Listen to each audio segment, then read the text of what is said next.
محمد رسول الله. الحمد لله، الحمد لله رب العالمين، الحمد لله والشكر لله. يا أبو فادي يا أبو فادي، بلدي هاي ياسوف زراعية، بكينا نفلح وبكينا نحرث ونضرس ونساوي. كل 3 شهور تطلع لنا 750 شيكل، هاي اللي بناخذ منهم 3 شهور والله حتى صار اكثر من 4 شهور. Several years ago, 71-year-old Abdelmati Yassin's livestock was killed and his farmland destroyed by Israeli settlers, leaving him with no source of income. Today he travels to the West Bank city of Salfit to receive European charity.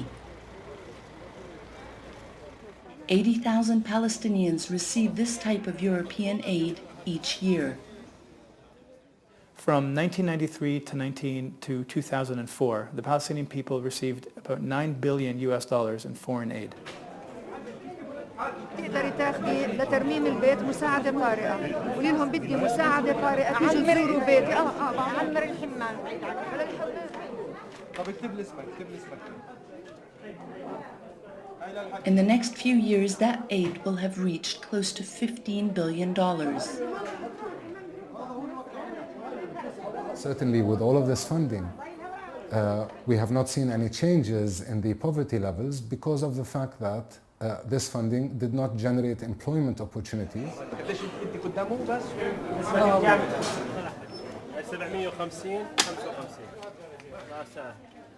The main problem is that this aid is here with a very clear political agenda, which is to support the Oslo peace process.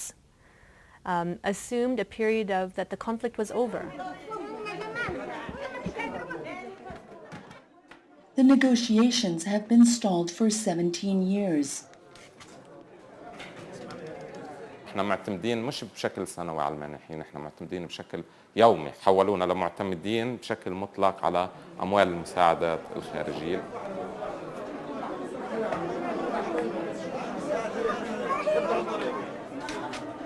هذا الدعم مش موجه انه ينهي الاحتلال. عبد المعطي خليل ابراهيم ياسين. نعم.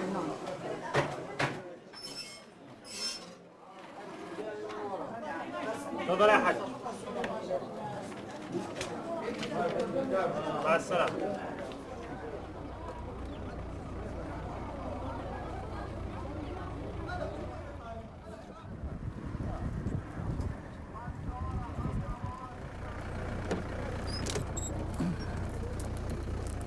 يا ظهري يا أمي.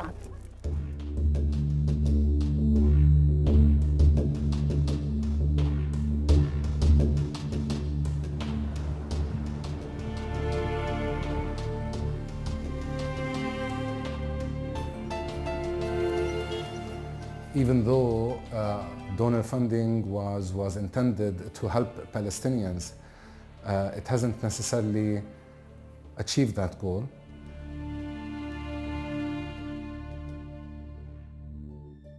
And most of the aid which was funneled into the occupied territories, it has not resulted in helping Palestinians with steady economic development.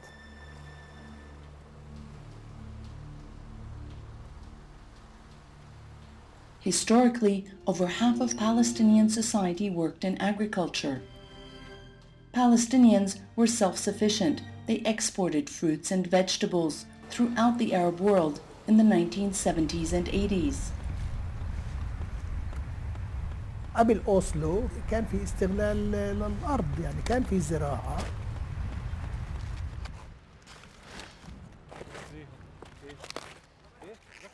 بداية الانتفاضة كان في محاولات للتحكم في الاقتصاد المحلي الفلسطيني على أساس الإنتاجية الصغيرة، المستوى الصغير من الإنتاجية والاعتماد الذاتي.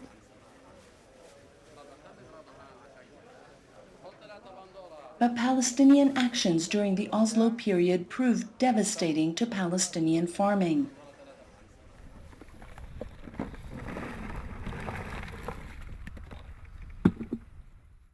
دعم لا يذكر اللي كان يجي لقطاع الزراعة، لأنه كان في تناقض بين الدعم لقطاع الزراعة وبين أوسلو. يعني السلطة لا تتحكم في الأرض ولا تتحكم في المياه.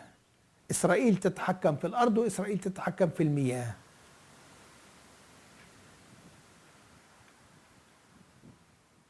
المجتمع ما اندعمش لا حتى يصير مكتفي ذاتيا، ما اندعمش حتى يصير عنده سيادة غذائية. ليش ما اندعمش؟ حتى يصير عنده أمن غذائي.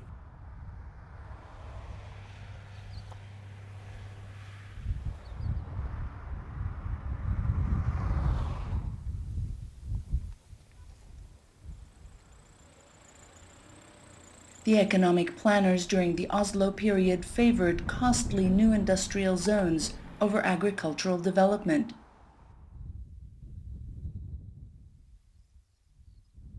This has proved problematic. معروف مرج بن عامر اللي هو السلة الغذائية للفلسطينيين، للعائلات الفلسطينية، اللي من ناحية التشغيل ومن ناحية المزروعات وتوفيرها للسوق الفلسطيني. لما فكروا يعملوا منطقة صناعية، الإسرائيليين أصروا إنه يعملوها بمرج بن عامر بالأراضي الزراعية الموجودة حاليا.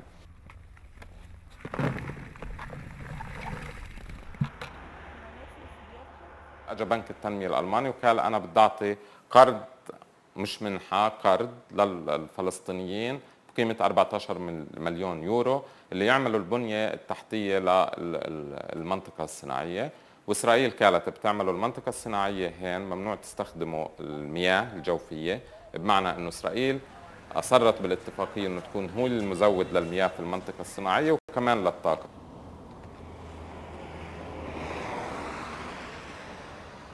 By controlling the water and electricity and access roads to the industrial complex at Al Jalameh, Israel exerts full control over the Palestinian project.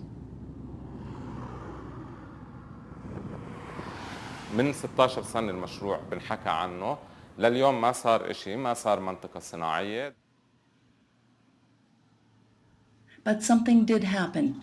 Agricultural land was destroyed at Al Jalameh to build one long gravel road. It sits unused, a road leading to nowhere.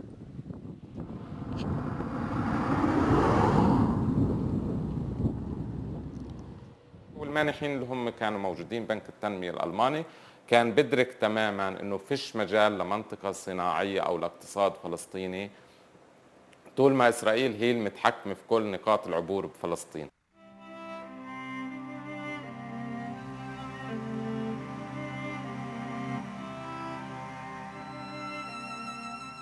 Six years into the peace process, Palestinians began resenting donor interference in their affairs.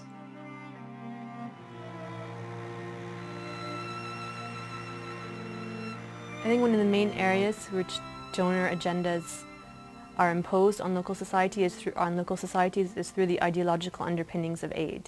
When you talk about women's organizations focusing their energy solely on legislation or on teaching women to lobby their elected representatives as a mechanism for empowering women, you're assuming a functioning liberal democracy. And clearly in Palestine we're not. This is not an independent, autonomous state or a functioning liberal democracy. We are a society living under a brutal apartheid system.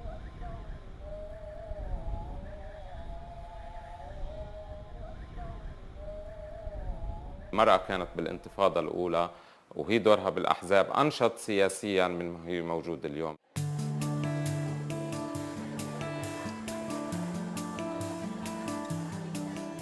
Workshops in urban centers replaced community work in rural areas.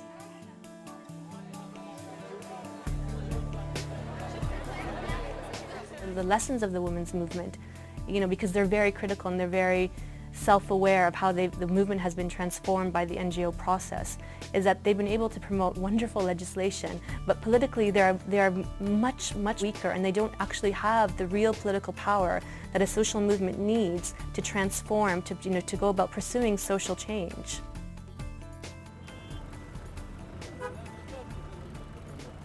But this is not the mechanism of change that we need, actually. For us, for a society which is engaged in a struggle, an anti-colonial struggle, a struggle for freedom, a struggle for liberation, being able to unify social forces is very important. And these professionalized activities actually break that up.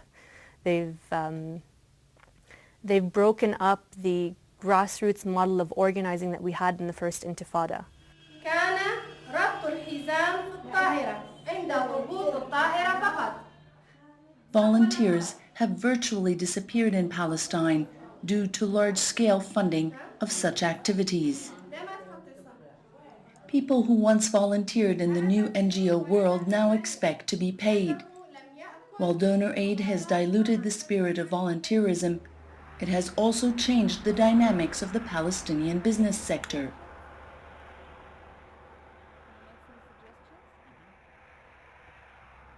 The challenges of operating a business are faced by many Palestinian businesses in the private sector. One of those challenges is recruiting Palestinians. It is a product of what's starting to be called the NGOization of developing economies. It's a result of a large amount of foreign aid that is injected to the Palestinian economy that allows non-governmental organizations or NGOs the ability to offer inflated salaries that are far detached from the local economy to recruit educated and professional Palestinians. So NGOs are therefore able to offer a salary that is 3 to 4 times higher than what the local private sector can afford. That increases the cost of labor and reduces the labor supply to the private sector and directly undermines the private sector's ability to recruit Palestinians, hire them, and therefore build a autonomous or an independent Palestinian economy. If donor aid is encouraging inflated salaries for the educated classes, then why are these educated classes incapable of building an independent economy?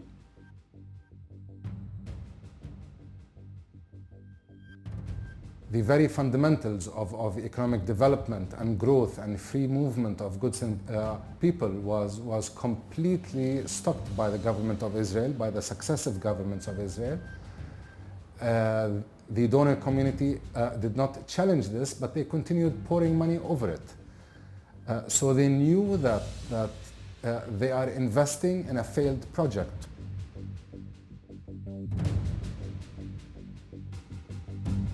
The Oslo project had many beneficiaries who worked to keep the project alive.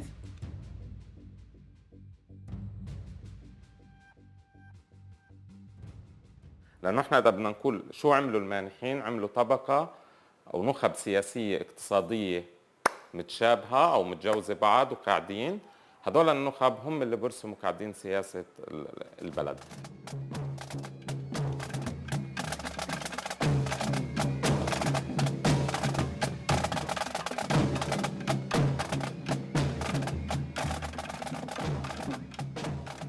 The NGO process is really works hand in hand with the process of promoting an image of prosperity in cities like Ramallah and and a focus on also fostering a middle-class lifestyle, lifestyle which is focusing on consumption. All of this works to create a symbol of normality, that we're living in normal conditions, that actually everything is fine in the West Bank and Gaza, that the state is in the process, that there's a state on the way that will be independent very soon, and all of this masks the structures of oppression that we live under daily, and that the structures of control that Israel has put in place.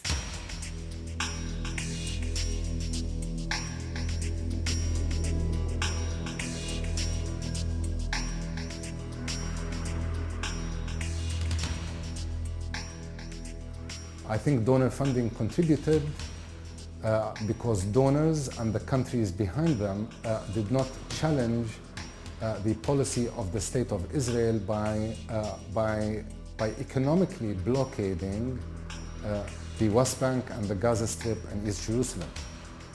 So they knew that they are investing in a failed project which cannot be feasible without the free movement of goods and people.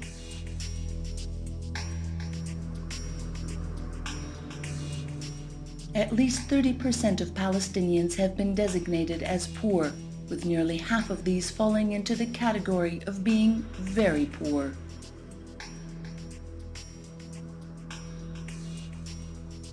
How can so many Palestinians remain poor with so much aid being donated? واحنا ما ننساش انه في جزء كبير كمان مقدر يمكن بين 30 ل 50% من الدعم اللي بيجي من مصادر الدعم الخارجية بيرجع لنفس المصادر، بيرجع للبلاد نفسها من خلال المستشارين في بعض المشاريع. هاي النسبة اللي بترجع لمصدر الدعم تزيد عن 50% من المبلغ المقرر اللي بنحط على الكتب. يعني بتسجل انه هذا دعم للشعب الفلسطيني تحت الاحتلال.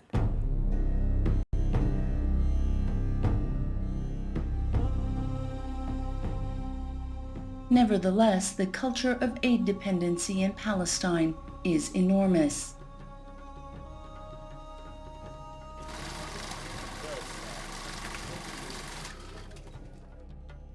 Right now, 30% of the Palestinian GDP comes from foreign aid.